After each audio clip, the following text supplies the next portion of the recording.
Hi everyone, it's Adam with Milo's Restoration, and today I've got a furniture flipping video for you.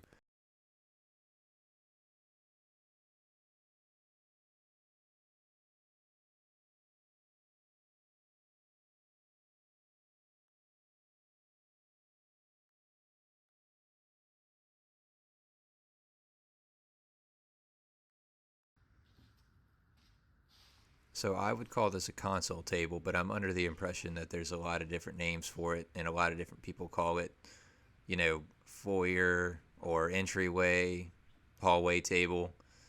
Any of those things are correct in my book, and yeah, it's kind of got that, kind of like it's like a mixed like Asian American kind of furniture style in my opinion. It's got like the little intricate designs and stuff like that, and it's pretty popular right now. There's a word for it, but I don't remember what the style is.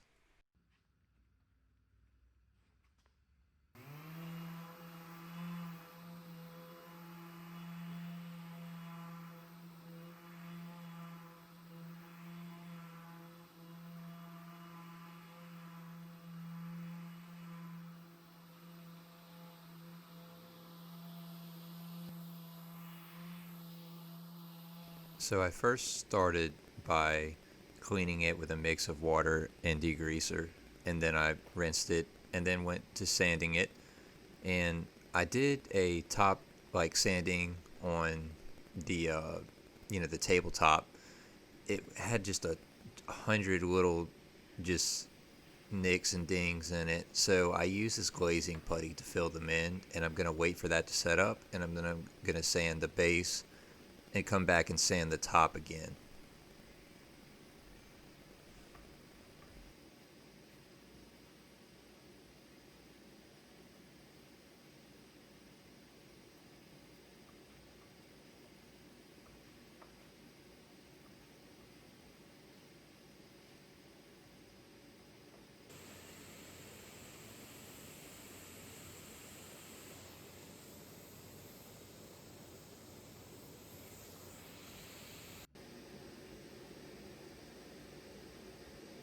If anybody's wondering, there's really not much of a difference between the glazing I was using and the red glazing I'm using now. It's just that I ran out of it, so I just had to go with what I had, and that's just some single component glazing. It doesn't have an activator. It does take a little while to set, and I have noticed that it shrinks more, but yeah, nonetheless, it's still a good product, especially for furniture flipping. I figure generally speaking, if they use it on cars, it's probably good enough to use on furniture.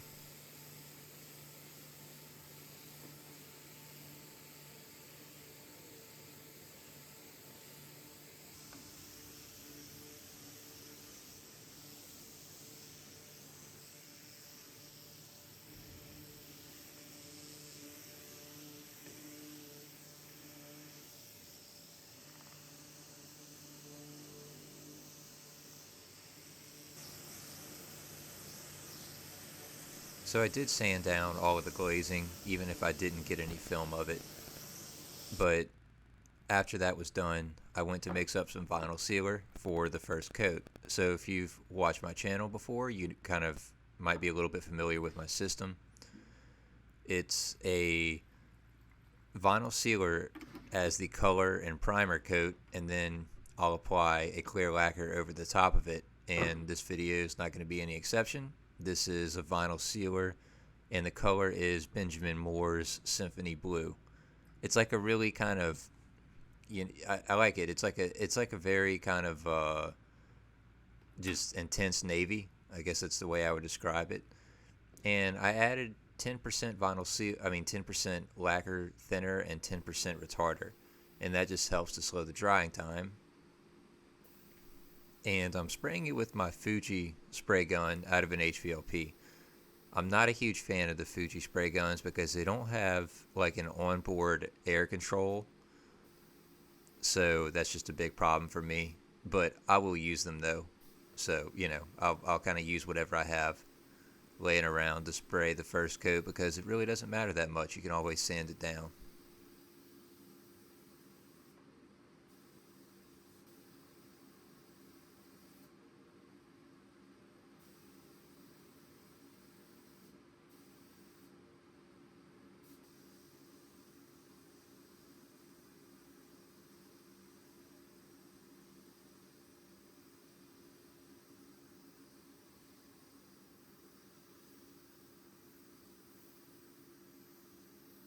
You can see that this gun has like a very heavy tail on it, and that's not a good thing. You don't want that, but it was just the first coat, and so I didn't really care, and I'm going to sand everything out anyway. So after the first coat of vinyl sealer was dry, I started applying some more glazing. And you need to make sure that you wait long enough because the vinyl sealer, if it's still wet, can react with this glazing compound.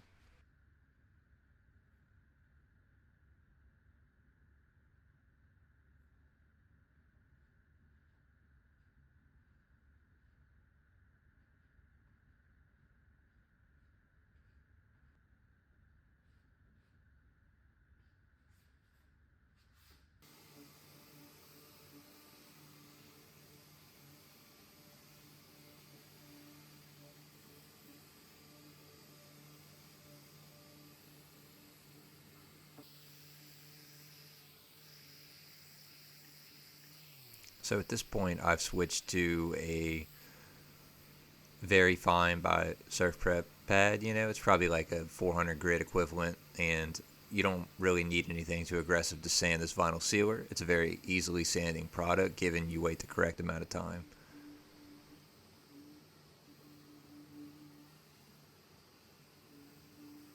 Also, when I say 400 grit equivalent, that means for people that don't know, Surf Prep has like their own kind of proprietary sandpaper deal. So it just they give you like the equivalent grit and just like normal sandpaper.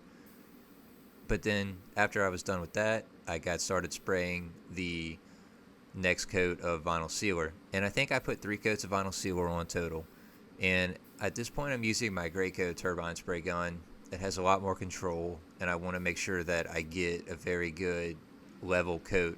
Because for the last coat of vinyl sealer, I don't sand it. Because if you do sand it, it kind of messes with the pigment, and it makes it to where whenever you put the clear over it, you could see where you sanded at. So, yeah, I just try to avoid sanding the last coat of vinyl sealer, and then I'll just spray my lacquer directly on top of that.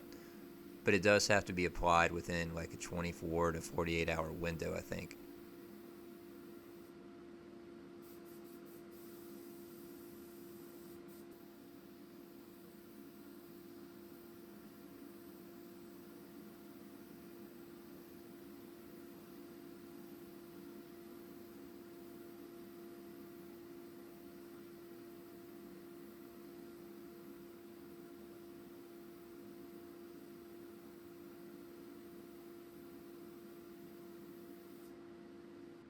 So this is the clear that I use, and it's a high build clear from Sherwin-Williams. You know, they own Sherwood, and I mix it basically the same way I mix the vinyl sealer. I do 15% retarder and 15% thinner, and I use the exact same thinner and the exact same retarder, and it sprays pretty good. This particular clear you do have to be careful with though because it will start to run on you if you're not paying attention to how much you build, which I've noticed with a lot of other pre-cat lacquers that's really hard to get runs.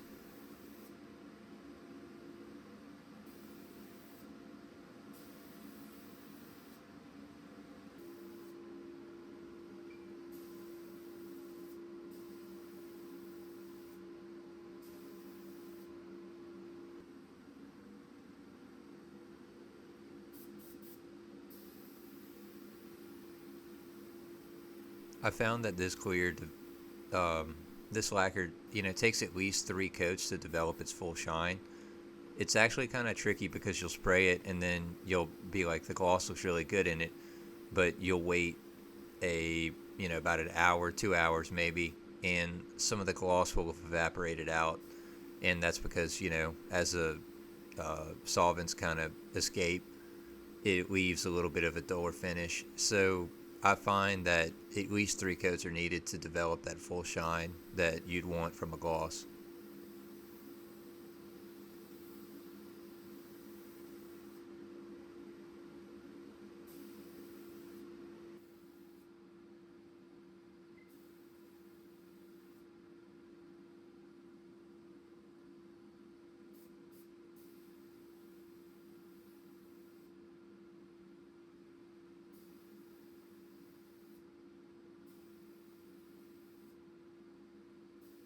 So this was just 2 continuous coats on the base. I didn't sand, I just kept my area clean. I sprayed water on the floor to make sure I didn't get any dust. And I just sprayed 2 coats probably within 45 minutes of each other on the base.